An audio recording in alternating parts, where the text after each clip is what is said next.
Hello guys, কি অবস্থা সবার? কেমন আছেন সবাই? আজকে আমি আপনাদের জন্য এমন একটি অ্যানিমে নিয়ে এসেছি যার কথা আমি নিজেও ভাবিনি। অ্যানিমেটার নাম হলো ক্যাপ্টেন সুবাসা। একে কিং অব দ্য ফুটবল অ্যানিমেও বলা হয়। তো গাইস, সময়টা চলছে ফুটবলের, তাই ভাবলাম এই অ্যানিমেটা নিয়ে আসলে কেমন হয়। এর মতো ফুটবলের চমৎকার অ্যানিমে আপনারা হয়তো আর দ্বিতীয়টা খুঁজে পাবেন না। গল্পটা হলো এমন এক চরিত্রের যে হবে ভবিষ্যতের ফুটবল জাদুকর। হ্যাঁ, ঠিকই শুনেছেন, এক ফুটবল জাদুকরের গল্প, যে তার খেলা দিয়ে মানুষকে মুগ্ধ করে ফেলে। ফুটবলের প্রতি তার ভালোবাসা, লেগে থাকা আর এগিয়ে যাওয়া। আপনারা আজকের ভিডিওটা সম্পূর্ণ দেখার মাধ্যমেই বুঝতে পারবেন ফুটবল লাভারদের জন্য এই অ্যানিমেটা কতটা চমৎকার হতে পারে।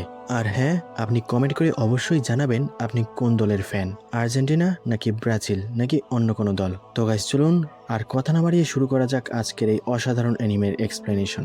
এই অ্যানিমের এপিসোড 1-এর শুরুতেই আমরা দেখতে পাই একটি ছোট্ট ছেলে যার নাম সুবাসা। সে ফুটবল নিয়ে খেলা করছে আর সে সবসময় ফুটবলের সাথে থাকতেই পছন্দ করে। এটা দেখে তার বাবা বলে সে সবসময় ফুটবল নিয়েই থাকে, যেন সে ফুটবলের সাথেই জন্ম নিয়েছে। তখন ওই ছোট্ট ছেলে সুবাসার বাবা মা নিজেদের মধ্যে কথা বলতে বলতে একটা সময় সুবাসা বল নিয়ে রোডের মাঝখানে চলে আসে। তখনই হঠাৎ করে তার সামনে একটা ট্রাক আসলে তার বাবা মা এটা দেখে অনেক ভয় পেয়ে যায় আর ওই ট্রাকটি তার অনেক সামনে এসে পড়ে। এখান থেকেই সিন চেঞ্জ হয়। আমরা জানতে পারি সুবাসার বাবা নেভিতে কাজ করে আর সুবাসা এখন অনেক বড় হয়ে গেছে আর সুবাসার ফুটবল খেলার বিষয়টা তার বাবা অনেক পছন্দ করে। এরপর সিন চেঞ্জ হয় সুবাসার দিকে। সুবাসা তার মায়ের সাথে অন্য একটা শহরে শিফট হয়েছে। তখন ঘরের আসবাবপত্র শিফটিং এ সুবাসার মা সাহায্য করতে বললে সে তো তার ফুটবল নিয়ে ব্যস্ত আর সে তার ফুটবল নিয়ে শহরে ঘুরতে চলে যায়। সুবাসার মা বলে ওই ফুটবলই তার জীবন বাঁচিয়েছে। এরপর আমাদের ওই ঘটনাটা দেখানো হয় ট্র্যাকের সামনে আসলে কি হয়েছিল। আমরা দেখতে পাই ওই ট্র্যাকটা আসার সাথে সাথেই সুবাসা তার ফুটবল ট্র্যাকের সামনে ধরে। এরপর ট্র্যাকটা ওই বলে ধাক্কা দিলে সুবাসা বল নিয়ে উড়ে যায়। এরপর সে ওই বলের উপরই পড়ে আর তখন এতে তার সারা গায়ে একটুও চোট লাগেনি। আর এ বিষয়টা দেখে তার বাবা মা তো অবাক হয়ে যায়। আর তখন থেকেই সুবাসার ফুটবলের সাথে একটা বন্ধুত্ব তৈরি হয় আর এভাবেই শুরু হয় সুবাসার ফুটবল খেলার জার্নি, কারণ একটা ফুটবল তার জীবন বাঁচিয়েছিল। এরপর আমরা দেখতে পাই সুবাসা ফুটবল নিয়ে শহরে এসে পড়েছে।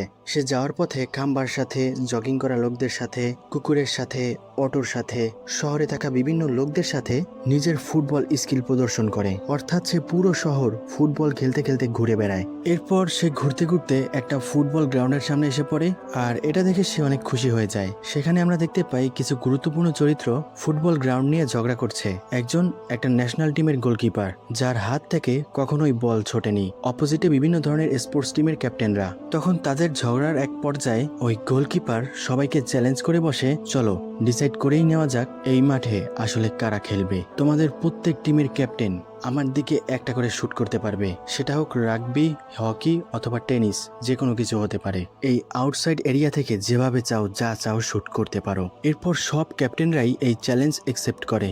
কেউ রাগবি বল ছুঁড়ে মারে, আবার কেউ হ্যান্ডবল, কেউ বেসবল, কেউ হকি, আবার আরেকজন তো বর্ষাও ছুঁড়ে মেরেছে। তবে কেউই ওই গোলকিপারকে ভেদ করে গোল পোস্টের ভেতরে ঢুকতে পারে না। এটা দেখে পাশে থাকা লোকেরা বলা বলি করে সে তো আসলেই অনেক চমৎকার একজন গোলকিপার আর সে এমন এক জিনিয়াস গোলকিপার যার হাত থেকে কখনোই কোনো বল ছোটেনি, কেউ কখনোই তার সামনে গোল করতে পারেনি। এটা দেখে সুবাসা অনেক অবাক হয়ে যায়। এরপর সে চ্যালেঞ্জ জিতে গেলে সবাইকে বলে তোমরা ভালোভাবে প্র্যাকটিস করো এবং তার প্লেয়াররা বলে আপনাকে অনেক অনেক ধন্যবাদ ক্যাপ্টেন।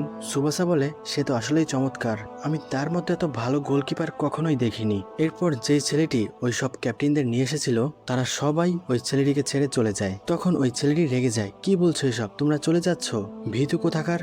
আর ওই ছেলেটির নাম হলো রিও। এরপর ওই গোলকিপারের দলের লোকেরা রিওকে ওই স্থান থেকে তাড়িয়ে দেয়। এরপর রিও সুবাসার কাছে আসলে সুবাসা বলে ওই গোলকিপার কোথায়। সে তার অ্যাড্রেস জানতে চাইলে রিও বলে তুমি তার অ্যাড্রেস কেন জানতে চাও। সুবাসা বলে আমি তাকে চ্যালেঞ্জ করব। এটা শুনে রিও অবাক হয়ে যায়। সে বলে তুমি কি পাগল হয়ে গেছো, তুমি কি দেখোনি সে তার হাত দিয়ে বেসবলকেও থামিয়ে দিয়েছিল। তখন সুবাসা তার কোনো কথাই কান দেয় না। সুবাসা বলে আমিই জিতবো। তখন রিও সুবাসার এত কনফিডেন্স দেখে সে ওই গোলকিপারের অ্যাড্রেসে তাকে নিয়ে যায়। সিন চেঞ্জ হয়। সুবাসা আর রিও একসাথে যাওয়ার পথে রিও বলে শোনো, তুমি কি সবসময় এই বলটা তোমার সাথে করে নিয়ে যাও। সুবাসা বলে হ্যাঁ, রিও বলে কেন? সুবাসা বলে কারণ সে আমার বন্ধু। রিও বলে কি বল, তাও আবার বন্ধু? সুবাসা বলে কেন, তোমার ফুটবল পছন্দ নয়? রিও বলে হ্যাঁ ফুটবল পছন্দ তো করি, তবে তো তখন তারা এসব কথা বলতে বলতে একটা পাহাড়ের অনেক উঁচু স্থানে এসে পড়ে আর সেখান থেকেই ওই গোলকিপারের বাড়িটা দেখা যাচ্ছিল। রিও বলে ওই যে দেখো দেখা যাচ্ছে, ওইটাই রেঞ্জো, ওই গোলকিপারের বাড়ি। এরপর সুবাসা তার বলটা অনেক উপরের দিকে শুট করে, এটা দেখে রিও অবাক হয়ে যায়। এরপর সুবাসা ওই বলটা নিচে আসলে তার সাথে কথা বলতে শুরু করে। সে বলে কেমন লাগলো, তুমি কি ওই গোলকিপারের বাড়িটা ভালো করে দেখেছো? ওই গোলকিপারটা ওই জায়গায় থাকে, তুমিও তাকে চ্যালেঞ্জ করতে চাও তাই না? এসব বিষয় দেখে রিও একটু চমকে যায়। রিও বলে তুমি ফুটবলের সাথে কথা বলছো? সুবাসা বলে এই জায়গাটা তার অনেক পছন্দ হয়েছে, নতুন শহরে এসে সে অনেক খুশি আর এখন সে এখানে মন খুলে খেলতে পারবে। এরপর সুবাসা এক জায়গা থেকে মার্কার নিয়ে ওই বলের উপর তার চ্যালেঞ্জ করার বিষয়টা লিখে ফেলে। এটা দেখে রিও অবাক হয়ে যায়। রিও বলে তুমি মজা করছো না তো? সিন চেঞ্জ হয়, আমরা একটা মদখোর লোককে দেখতে পাই। সে ঢলে ঢলে হাঁটতে হাঁটতে একটা জায়গায় বসে পড়ে। এরপর সুবাসা চিন্তা করে এই বলটা সে ওই পাহাড়ের উপর থেকে কিক করে সোজা গেঞ্জোর ঘরে পাঠাবে। রিও এটা দেখে অবাক হয়ে যায়। রিও বলে তুমি কি সত্যি এটা করতে যাচ্ছ? তুমি কি আসলেই গেঞ্জোর বাড়িতে এই বলটা পাঠাতে পারবে, তাও আবার এত দূর থেকে? এরপর সুবাসা বলটা কিক করলে সেটা গিয়ে তার ঠিক ব্যাকইয়ার্ডে পড়ে আর গেঞ্জো ওই বলটা ধরে ফেলে। এই বিষয়টা ওই মদখোর লোকটাও লক্ষ্য করে আর সেও এটা দেখে অবাক হয়ে যায়। তখন গেঞ্জোর কাছে একজন এসে বলে কি এই বলটা কোথা থেকে আসলো, কি হয়েছে গেঞ্জো? গেঞ্জো বলে এই বলটা আকাশ থেকে পড়লো, ওই দিক থেকে এসেছে হয়তো। ওই লোকটি বলে কি বললে, ওই পাহাড় থেকে? এটা অসম্ভব। এরপর গেঞ্জো ওইটার উপর একটা লেখা দেখে সুবাসা, তখন সে চমকে যায়। সে বুঝতে পারে এটা অবশ্যই কেউ কিক করেছে। রিও এই বিষয়টা দেখে চমকে যায়। রিও বলে এটা তুমি কি করেছো, তোমার পাটা দেখাও তো, তোমার পা কি লোহা দিয়ে তৈরি নাকি? এরপর আমরা দেখতে পাই ওই মদখোর লোকটাও গেঞ্জোর ব্যাকইয়ার্ডে এসে পড়েছে আর একটা কুকুর তাকে তাড়া করছে। গেঞ্জো বলে তুমি কে? তখন তার পাশের লোকটি বলে সে হয়তো স্টকার, আমি পুলিশকে কল করি। ওই মদখোর লোকটি বলে আমি এই বলটার পিছু পিছু এখানে এসেছি, যেই বলটা পাহাড় থেকে এখানে একটা ছোট্ট ছেলে শুট করেছে। এটা শুনে ওই লোকটি অবাক হয়ে যায়। গেঞ্জো বলে তার থেকে অদ্ভুত বিষয়, এই বলটা যে শুট করেছে সে আসলে একটা বাচ্চা। আমি এটা বুঝতে পেরেছি বলের উপর লেখা হ্যান্ড রাইটিং দেখে। এরপর রিও আর সুবাসা আইসক্রিম খাচ্ছে। তারা প্ল্যান করছে কিভাবে ওই মাঠটা গেঞ্জোর থেকে ফিরিয়ে নেওয়া যায়। আর গেঞ্জো তাদেরকে খুঁজতে বের হয়েছে। তাদের পিছু পিছু ওই মদখোর লোকটাও আসে। গেঞ্জোর সাথের লোকটি বলে মনে হয় সে আমাদের পিছু নিচ্ছে। গেঞ্জো বলে সে একজন মদখোর ছাড়া আর কিছুই না, তার চিন্তা করে লাভ নেই। এরপর গেঞ্জো আর সুবাসা মুখোমুখি হয়। সুবাসা বলে ওই যে দেখো আমার বল, তার মানে সে আমার চ্যালেঞ্জ অ্যাকসেপ্ট করেছে। তখন তো তারা তিনজন সুবাসাকে দেখে আসলেই চমকে যায়। তখন তো রিও গেঞ্জোর সাথে ঠাট্টা করে। রিও বলে কি চমকে গেলে নাকি, এই সেই ছেলেটি যে তোমাকে চ্যালেঞ্জ করেছে। গেঞ্জো বলে তোমার এসব আজে বাজে কথা বন্ধ করো, তুমি বলতে চাচ্ছ এই বয়সে একটা ছেলে এই বলটা কিক করে এত দূর পাঠিয়েছে? তখন গেঞ্জো তার দিকে বলটা কিক করে দেয়। গেঞ্জোর কিক করে এত দ্রুতগামী বলকে সুবাসা তার অনেক ফ্লেক্সিবিলিটির মাধ্যমে বলটি উপরে উঠিয়ে দেয়। এটা দেখে গেঞ্জো চমকে যায়। এরপর বলটি নিচে আসলে সে বলটিকে এত জোরে কিক করে যে চলন্ত একটি বাসের নিচ দিয়ে ওই বলটি অনেক সহজেই গেঞ্জোর কাছে চলে যায় আর ওই বলটা ধরতে গিয়ে গেঞ্জোর অবস্থা টাইট হয়ে যায়। তখন গেঞ্জো ভাবে এটা অসম্ভব, এতটুকু একটা ছেলের কাছে এত শক্তি। সুবাসা বলে তো কেমন লাগলো, তাহলে তুমি কি আমার চ্যালেঞ্জ অ্যাকসেপ্ট করবে? আমার নাম সুবাসা ওজোরা। এরপর গেঞ্জো বলে বলো আমাকে তুমি এমনটা কেন করছো? রিও বলে তুমি যখন সব ক্যাপ্টেনদের চ্যালেঞ্জ করে হারিয়ে দিয়েছিলে তখন সুবাসা ওই জায়গায় ছিল, সেটা দেখে ইমপ্রেস হয়ে যায়, তাই সে তোমাকে চ্যালেঞ্জ করেছে। গেঞ্জো বলে ও এই ব্যাপার, তাহলে ঠিক আছে। তখন তার টিম ওই জায়গায় এসে পড়ে। তুমি যদি আমার টিমকে হারাতে পারো তাহলে আমি তোমার চ্যালেঞ্জ অ্যাকসেপ্ট করব। তার টিমের ছেলেপেলেরা বলে এই ছেলেটাকে হারাতে হবে কেন? গেঞ্জো বলে সে আমাকে চ্যালেঞ্জ করেছে আর তোমাদের জন্য এটা কোনো ব্যাপার নয়। ওই ছেলেরা বলে এটা আর এমন কি, এতটুকু একটা ছেলেকে হারানো কোনো কথা? গেঞ্জো বলে তবে তোমরা বিশ্বাস করবে না, সে এই বলটি একটা পাহাড় থেকে আমার বাড়ির উপর ছুঁড়ে মেরেছে আর তার ওই কিক অনেক পাওয়ারফুল ছিল। এসব বিষয় শুনে রিও রেগে যায়। রিও বলে চ্যালেঞ্জ শুধু তোমাকে করেছে, তোমার পুরো টিমকে নয়। ও তোমার টিমের সাথে কেন খেলা করবে? এরপর তাদের মধ্যে একটা তর্কাতর্কির পর সুবাসা রাজি হয়ে যায়। সে বলে আমি এটা করব। সিন চেঞ্জ হয়, সবাই ওই প্লেগ্রাউন্ডে এসেছে। এরপর সুবাসা কিছুক্ষণ ওয়ার্ম আপ করে খেলার জন্য প্রস্তুত হয়। তার জুতো দেখে রিও বলে তুমি এই জুতো পরে খেলবে? যদিও তারা বি গ্রুপের প্লেয়ার বাট তারা কিন্তু প্রফেশনাল। এ বিষয়টা দেখে ওই ছেলেরাও হাসাহাসি করে। তখন গেঞ্জো সুবাসাকে একজোড়া স্পোর্টস শু দেয়। এরপর সুবাসা থ্যাংক ইউ বললে গেঞ্জো বলে আমি এটা তোমাকে এই কারণে দিয়েছি যেন তুমি হারার পর কোনো এক্সকিউজ না দিতে পারো। এরপর সুবাসা রেডি হয় এবং সে তার বলের সাথে আবার কথা বলতে শুরু করে। সে বলে তুমি কি সামনে সব প্লেয়ারদের পজিশন দেখতে পাচ্ছ? আর আমাদেরকে গেঞ্জোকেও তো ধন্যবাদ দিতে হবে, আর সে আগের বছর ন্যাশনাল চ্যাম্পিয়নশিপে খেলেছিল। তার এগেনস্টে কেউই গোল করতে পারেনি। সে আসলেই অনেক চমৎকার একজন গোলকিপার, আর তাকে চ্যালেঞ্জ করতে হলে এদেরকে আগে হারাতে হবে। আমি জানি তুমি ছোট থাকতেও আমার একবার জীবন বাঁচিয়েছো, আর তোমায় আমাকে আবার সাহায্য করতে হবে। তখন তারা বলে সে কি করছে এসব, হয়তো সে বলের সাথে কথা বলছে, মনে হয় সে পাগল হয়ে গেছে। এরপর তারা সুবাসার স্কিল অবাক হয়ে দেখছিল। তখন গেনজো বলে, কি করছো তোমরা, দ্রুত যাও, তার কাছ থেকে বলটা ছিনিয়ে নাও। এরপর তারা এগিয়ে আসে আর সুবাসাও তাদের দিকে এগিয়ে যায়। আমরা দেখি সুবাসা অনেক সহজেই অনেকগুলো প্লেয়ারকে একসাথে কাটিয়ে সামনে এসে পড়ে। রিও বলে, এ কি, সে আধা সেকেন্ডে 3 জনকে পিছনে ফেলে দিল। তখন তারা সবাই একসাথে আসার পরও কেউই সুবাসাকে থামাতে পারে না, বরং তার স্কিলের সামনে সবাই ধরাশায়ী হয়ে পড়ে। আর তার বলের এই স্ট্রং কন্ট্রোল দেখে সবাই চমকে যায়। ওই মদখোর লোকটা সুবাসার এমন খেলা দেখে বলে, সে তো বলকেই সম্পূর্ণ কন্ট্রোল করছে, আর তার মুভমেন্ট ফ্লোলেস এবং তার প্রতিটা টেকনিকই প্রায় পারফেক্ট। সে এত ছোট বয়সে এত কিছু অর্জন করে ফেলেছে, এতে কোনো সন্দেহ নেই যে সে ফুটবলের জাদুঘর। তখন গেনজোর টিম ডিফেন্স আরো মজবুত করলে সুকাসা বল নিয়ে উপরে উঠে আসে, আর সে তার ফুটবল হেড করে গোলপোস্টে পাঠানোর চেষ্টা করে। তবে গেনজো সেটা হাত দিয়ে থামিয়ে দেয়, আর বলটা ওই গোলপোস্টের এক কোণে বাড়ি খেয়ে ওই মদখোর লোকটার দিকে চলে যায়। তখন ওই মদখোর তার হুইস্কি ফেলে দিয়ে বলটার দিকে ছুটে যায় আর বলে, এত ভালো হুইস্কি নষ্ট করা উচিত নয়, তবে এই শটটা মিস করা ঠিক হবে না। বলে শুট করার সময় সে ইউহো বলে একটা চিয়ার আপ সাউন্ড করে। তখন সবাই তার শট করার স্টাইল আর ইউহো শব্দ শুনে চমকে যায়। সে হলো অন্যতম সেরা Brazilian national forward player Roberto Hongo. Roberto বলে, তো বাচ্চারা তোমরা কি প্রস্তুত এই ক্রসের জন্য? সে ওই বলটাকে শুট করার পর সুবাসা হেড করে ওই বলটা গোলপোস্টে পাঠিয়ে দেয়। তখন স্টোরিটেলার বলে, এটা গেনজো আর সুবাসার মধ্যে প্রথম লড়াই ছিল, আর তারা দুজন আসলেই অনেক চমৎকার প্লেয়ার, আর তারা এটা ভাবতেও পারছে না ভবিষ্যতে তারা দুজনই ফুটবলের অন্যতম সেরা প্লেয়ার হতে চলেছে। আপনারা মনে রাখবেন আমার এই কথা। এরপর আমরা দেখতে পাই তারা দুজন একসাথে গোলপোস্টের উপর বাড়ি খায়। এতে গেনজো একটু আহত হয়। তখন গেনজো এটা ভেবে রেগে যায় সে একটা বাচ্চার কাছে হেরে গেল। সে বলে, আমাদের চ্যালেঞ্জ এখনো কমপ্লিট হয়নি, আমাদের মধ্যে কে সবচেয়ে সেরা এটা দেখার জন্য একটা পুরো ম্যাচ খেলতে হবে। আমাদের আসল লড়াই হবে ইন্টার স্কুল টুর্নামেন্টে। আর হ্যাঁ, আমার এতে কিছু যায় আসে না তুমি কোন টিমে খেলছো, তবে আমি এটা দেখতে চাই তুমি যেন আমার বিপক্ষে গোল করো, শুধু একটি গোল, তাহলেই আমি তোমার সামনে হার মেনে নেব। এরপর তারা ওই স্থান থেকে চলে যায়। সুবাসা আর রিও ওই মাঠে খেলতে শুরু করে। তখন আমরা জানতে পারি রিও আসলে নামকাৎসু টিমের ক্যাপ্টেন।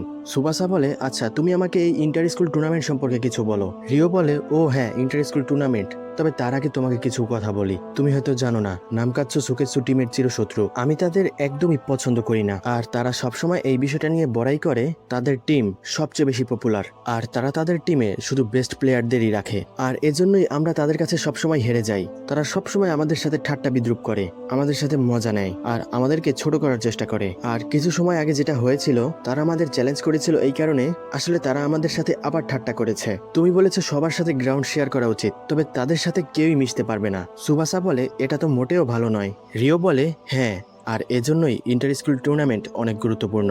নামকাৎসু আর সুবেৎসু প্রতিটা গেমেই মুখোমুখি হয়। এখানে সব স্পোর্টস ক্লাবদের মধ্যেই কম্পিটিশন হয়। প্রতি বছরই এর অনেক বড় একটা ইভেন্ট হয়, আর এটা সবাই অনেক পছন্দ করে, এতটাই যে শহরের সব লোক এটা দেখতে আসে। সুবাসা বলে, তাই নাকি, তাহলে তো অনেক মজা হবে। রিও বলে, আমাদের সবগুলো ক্লাব সুতেৎসুর প্লেয়ারদের ভালো টক্কর দেয়, শুধু আমাদের ফুটবল টিম বাদ দিয়ে। আমরা তাদের বিপক্ষে আজ পর্যন্ত একটা ম্যাচও জিততে পারিনি, তাই সবাই আমাদেরকে লুজার মনে করে। তবে হয়তো এখন আমরা এটা করতে পারবো যদি তুমি আমাদের দলে এসে পড়ো। তখন তারা কথা বলতে বলতে আর খেলতে খেলতে একটা পর্যায়ে রবার্টো তাদের কাছে এসে পড়ে। রবার্টো বলে, তুমি অনেক ভালো খেলেছ। সুবাসা বলে, আপনার পাসের জন্য অনেক অনেক ধন্যবাদ। রবার্টো বলে, সত্যি বলতে আমি তোমার মুভ দেখে ইমপ্রেস হয়ে গেছি। সুবাসা ওজোরা, তাই না? হাই, আর আমি হলাম রবার্টো হঙ্গো। সুবাসা বলে, সত্যি বলছেন আপনি রবার্টো হঙ্গো? আপনি জানেন আমি আপনার নাম্বার 1 ফ্যান। এরপর রবার্টো কথা বলতে বলতে সুবাসাকে জড়িয়ে ধরে। রিও বলে, তাকে দেখে তো একটা মদখোর মনে হচ্ছে, আর তার কাছ থেকে দুর্গন্ধ আসছে। তখন রবার্টো রিওকেও জড়িয়ে ধরে। রবার্টো বলে, আরে আমি রবার্টো হঙ্গো, আসো আমার কাছে আসো। রিও বলে, তুমি তো একজন মদখোর, ছিছি, সরো আমার কাছ থেকে। রবার্টো বলে, তাহলে তুমিও কি সুবাসার বন্ধু? রিও বলে, হ্যাঁ, আর আমি একজন ফুটবল টিমের ক্যাপ্টেন। এরপর রবার্টো বলে, তো আজকের দিনটা অনেক ভালো, আজ থেকে আমি হব তোমাদের দলের কোচ। এটা শুনে সুবাসা খুশি হয়ে যায়। রিও বলে, কি বললে? তোমার মতো একজন মদখোর আমাদের টিমের কোচ হবে? রবার্টো বলে, যদি তোমরা ইন্টার স্কুল টুর্নামেন্ট জিততে চাও আর ভালো করে ফুটবল খেলা শিখতে চাও তাহলে আমি তোমাদের সেটা শিখাতে পারবো। রিও বলে, কি আপনি শিখাবেন? আমরা ডেসপারেট হতে পারি বাট আমরা পাগল নই যে একজন মদখোরকে আমরা কোচ বানাবো। হয়তো আপনি দেখতে ভালো, তবে এতটাও ভালো নয় যে আপনার মতো একজন মদখোর আমাদেরকে কিছু শেখাতে পারবে, আর আমাদের স্ট্যান্ডার্ড অনেক হাই। রবার্টো বলে, ঠিক আছে, তোমার কথা শুনে আমার ভালো লাগলো। তখন তো রিও বকবক করেই যাচ্ছিল। এরপর রবার্টো তার হ্যাটটা রিওকে দিয়ে বলে, ঠিক বলেছ, এখনই তোমার চিন্তা ভাবনা আমি বদলে দিচ্ছি, এখন দেখো আমি কি করতে পারি। এরপর মুহূর্তেই রবার্টো তাদের কাছ থেকে বল ছিনিয়ে নেয়। সুবাসা বলে, এ কি, সে এত ফাস্ট, সে বল কোন সময় নিল? আমি তো এটা দেখলামও না। এরপর রবার্টো তার অসাধারণ কিছু স্কিল প্রদর্শন করে, এগুলো দেখে রিও একটু চমকে যায়। এরপর সে বলকে অনেক জোরে একটা কিক করলে সেটা গোলপোস্টের সাথে বাড়ি খায়। আসলে এটা রবার্টো ইচ্ছা করেই করেছিল। রিও বলে, দেখেছো, আমি জানতাম সে মিস করবে। এরপর ওই বলটা রবার্টোর কাছে আবার ফিরে আসলে সে এত পাওয়ারফুল একটা বাইসাইকেল কিক করে যার কারণে বলটা গোলপোস্টে ঢুকে নেট ছিঁড়ে যায়। এটা দেখে তারা দুজন অনেক চমকে যায়। রবার্টো বলে, এখনো মোটামুটি খেলতে পারি তাহলে। তখন তো রিওর ব্যবহারই চেঞ্জ হয়ে যায়। রিও বলে, স্যার প্লিজ প্লিজ আমাদের কোচ হবেন?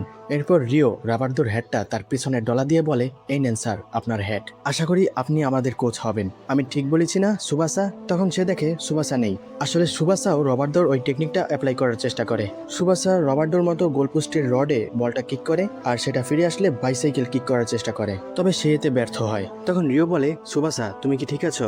সুবাসা বলে, হ্যাঁ ঠিক আছি, তবে আমি এটা করতে পারলাম না। রিও বলে, তবে তোমার ফার্স্ট ট্রাই অসাধারণ ছিল। রবার্টো বলে, হ্যাঁ ঠিক বলেছ, তার ফার্স্ট ট্রাই আসলেই চমৎকার ছিল। সুবাসা বলে, তবে আমি আবার ট্রাই করব, আবার চেষ্টা করব, আমি এটা করেই ছাড়বো। তখন রবার্টো তার এমন আগ্রহ দেখে অবাক হয়ে যায়। সে বলে, সে শুধু এটা একবার দেখেছে আর তার এই শেখার আগ্রহ আসলেই অনেক চমৎকার। সে এভাবে লেগে থাকলে খুব দ্রুতই এটা শিখে যাবে। এরপর সে এটা বারবার ট্রাই করতে থাকে আর বারবার ব্যর্থ হয়। সিন চেঞ্জ হয় তার বাবার দিকে। তার বাবা খুব দ্রুতই তাদের কাছে ফিরে আসবে, সুবাসার কাছে। তখন তার বাবার কাছে একজন অফিসার এসে বলে, আপনি তো ফিরে যাচ্ছেন, আপনার ছেলের জন্য কোনো গিফট নেবেন না, যেমন ভিডিও গেম অথবা এরকম কোনো কিছু? সুবাসার বাবা বলে, না, আমি তার গিফট প্রথমেই পাঠিয়ে দিয়েছি। সিন চেঞ্জ হয়, সুবাসা এখনো ট্রাই করেই যাচ্ছে বাট সে বারবার ব্যর্থ হচ্ছে। তার ট্রাই করতে করতে সন্ধ্যা হয়ে যায়। রবার্টো আর রিও এটা দাঁড়িয়ে দাঁড়িয়ে দেখছিল। রিও বলে, আমার আর এখন ভালো লাগছে না, সন্ধ্যা হয়ে গেছে, বাড়ি ফিরে যেতে হবে। সুবাসা বলে, ঠিক আছে তাহলে এটাই হবে শেষ চেষ্টা, আমি শেষবারের মতো করব। এরপর সে তার সম্পূর্ণ মনোযোগ দিয়ে বলটা কিক করলে গোলপোস্টে বাড়ি খেয়ে ফিরে আসার পর সুবাসা বাইসাইকেল কিক করলে এবার বলটা গোলপোস্টে ঢুকেই যায়। এটা দেখে তারা দুজন খুশি হয়ে যায় এবং বলে, অবশেষে তুমি সফল হয়েছো সুবাসা। তো গাইস, আজকের ভিডিও এখানেই শেষ। যদি ভিডিওটি আপনাদের ভালো লেগে থাকে তাহলে চ্যানেলটিকে অবশ্যই সাবস্ক্রাইব করবেন এবং যদি এর পরের এপিসোড দেখতে চান তাহলে কমপক্ষে 50টি লাইক এবং 30টি কমেন্ট করবেন।